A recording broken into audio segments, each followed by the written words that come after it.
না আমি কেতিয়াও ভবা নাছিলোঁ যে আমি ইমান এটা ডাঙৰ মহাপলয় আমি সন্মুখীন হ'বলগীয়া হ'ব যেতিয়া আমি গাঁওবিলাকলৈ গৈছোঁ সঁচা কথা ক'বলৈ গ'লে চকুত চকু পানী ওলাই যায় কণ কণ ছাত্ৰ ছাত্ৰীসকলে এটা পানীৰ বটলৰ কাৰণে হাহাকাৰ কৰিবলগীয়া হৈছে মই কালি আপোনাৰ যিসমূহ ঠাইত কালি মই ঘূৰিলোঁ এনে কিছুমান ঠাইত পাইছোঁগৈ মই সৰু সৰু ছোৱালীয়ে মোৰ ওচৰলৈ সুধিছে যে দাদা বিস্কুট পেকেট এটা খাবলৈ দিব নেকি তাতকৈ আৰু আমাৰ জীৱনৰ কাৰণে একো ডাঙৰ কথা হ'বই নোৱাৰে আৰু ইমান বিপদৰ মাজত থকা অৱস্থাত আজি জমিয়ত উলেমাই হিন্দে আমাক যে সহায় কৰিবলৈ আগবাঢ়ি আহিছে আমাৰ জীৱনৰ কাৰণে এটা ডাঙৰ কথা আমি জমিয়ত উলেমাই হিন্দক প্ৰতিজন বিষয় বিভাগ কৰ্মকৰ্তাক আমি আন্তৰিকতাৰে অন্তৰৰ পৰা আমি ধন্যবাদ জ্ঞাপন কৰিছোঁ আৰু আনফৰ ফাউণ্ডেশ্যনক আমি আন্তৰিকতা অন্তৰৰ পৰা ধন্যবাদ জ্ঞাপন কৰিছোঁ আৰু এই মুহূৰ্তত মই আৰু এটা কথা ক'ব বিচাৰিছোঁ এই মুহূৰ্তত আমি মিয়া অসমীয়া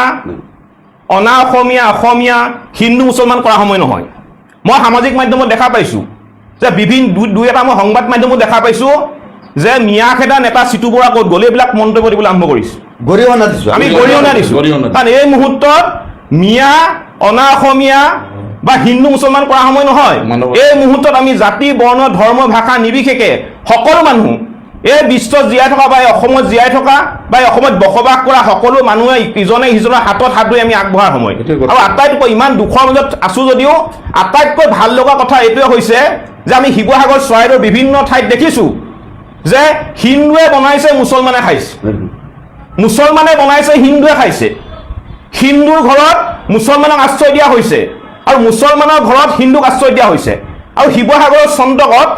এটা মছজিদত আপোনাৰ হিন্দু মানুহক আশ্ৰয় দিছে ইয়াতকে আৰু ডাঙৰ কথা একো হ'বই নোৱাৰে দাদা ইয়াতকে ডাঙৰ কথা একো হ'বই নোৱাৰে গতিকে এই বানপানীয়ে কিন্তু আমাৰ মানুহক বহুতখিনি কথা শিকাই থৈ গৈছে গতিকে আমি এটাই ভাবোঁ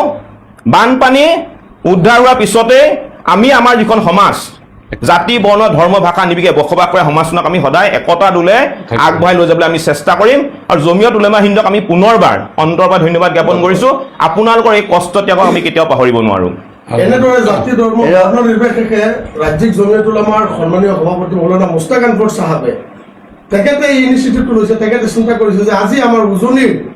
যি বানাক্ৰান্ত লোকসকল আছে তেওঁলোকৰ অৱস্থা অতি সংকটজনক তেখেতে সেই চিন্তা আগত ৰাখি আজি এই লোকসকলক জমিয়তৰ বা আনফৰ ফাউণ্ডেশ্যনৰ টীমক পঠিয়াইছে বিশেষকৈ মৌলানা মুস্তাক আনৱাৰ চাহাব মই মুস্তাকা চাহাবক মই বিগত সময় বহুত আগৰ পৰা জানো তেখেত এজন যথেষ্ট মানৱদৰ্দী মানুহ বিগত সময়ছোৱাত তেখেতে বিভিন্ন সময়ত দুখীয়া দৰিদ্ৰ শ্ৰেণীৰ নাগৰিকক সহায় কৰি আহিছে আৰু এইবাৰ ব্যতিক্ৰম নহয় শিৱসাগৰ বা চৰাইদেউ জিলাত বানপানী হৈছে তেখেতে সহায় কৰিবৰ কাৰণে আগবাঢ়ি আহিছে মই তেখেতৰ সুস্বাস্থ্য কামনা কৰিছোঁ আৰু সদায় ভগৱানে তেখেতক এই ধৰণে মানৱ সেৱা কৰিবৰ কাৰণে শক্তি দিয়ক আমি তাৰে কামনা কৰিছোঁ এটা কথা স্পষ্ট মৌলানা মুস্তাক আনৱাৰ চাহাব তেওঁ ৰাজনীতি আৰু সাম্প্ৰদায়িকতাৰ পৰা বহুত দূৰত থকা পায় উজনি অসমৰ সকলোৱে হয়তো তেওঁক দেখা নাই তেওঁ 15-20 দিন পিছত সশৰীৰে তেখেত উজনি অসমলৈ আহিব আমি চিতু বৰুৱা ডাঙৰীয়া বা আমাৰ যিসকল জাতীয় দল সংগঠনৰ নেতৃবৃন্দত আমি লগ ধৰিবলৈ চেষ্টা কৰিম প্ৰয়াস কৰিম আৰু মই বৰুৱা ডাঙৰীয়াৰ লগত এটা কথা মই সংযোগ কৰিব বিচাৰিছোঁ অনুৰোধ কৰিব বিচাৰিছোঁ যে এই সময় মানে যিসকলে কিবা এটা ভিডিঅ' ভাইৰেল হোৱাৰ লগে লগে তলত কমেণ্ট অমুক এইবিলাক যিসকলে কৰে তেওঁলোক সমাজৰ হিতৰ কাৰণে নহয় তেওঁলোকে এটা কাজিয়া লগাবৰ সৃষ্টি কৰে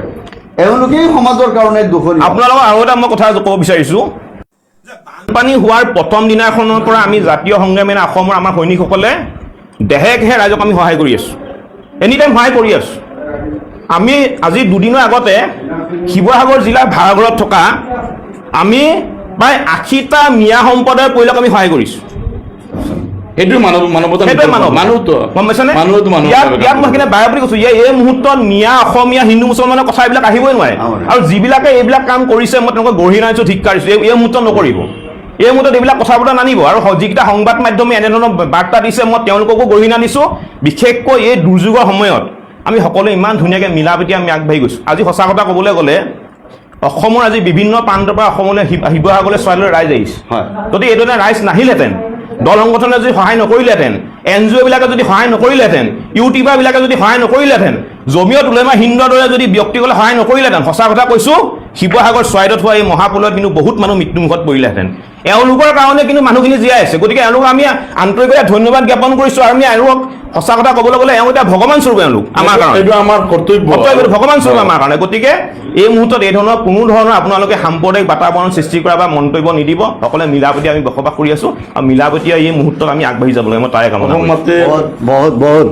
অসম মাতৃৰ সন্তান, এই আমি অসম মাতৃৰ সন্তান, আমি অসম মাতৃৰ সন্তান, এই আমাৰ পৰিচয়। আনফৰ ফাউণ্ডেশ্যনে সদায় আত্মজনক কাকত থিয় হৈ আছে, বহুত বছৰ বছৰ ধৰি কাম কৰি আছে সমাজৰ কাৰণে, বিভিন্ন ধৰণৰ স্কিম কাম কৰি আছে। দুৰ্যোগৰ সময়ত আমি এক অসমবাসী এক, এই চিতু বৰুৱা, এই কলিমুদ্দিন, এই ফিৰোজ আহমদ, এয়াই আমাৰ পৰিচয়। জয় আই অসম। পৰিচয় কোনেও বিনষ্ট কৰিব জয় আই নোৱাৰে। অসম। জয় আই অসম, জয় আই অসম।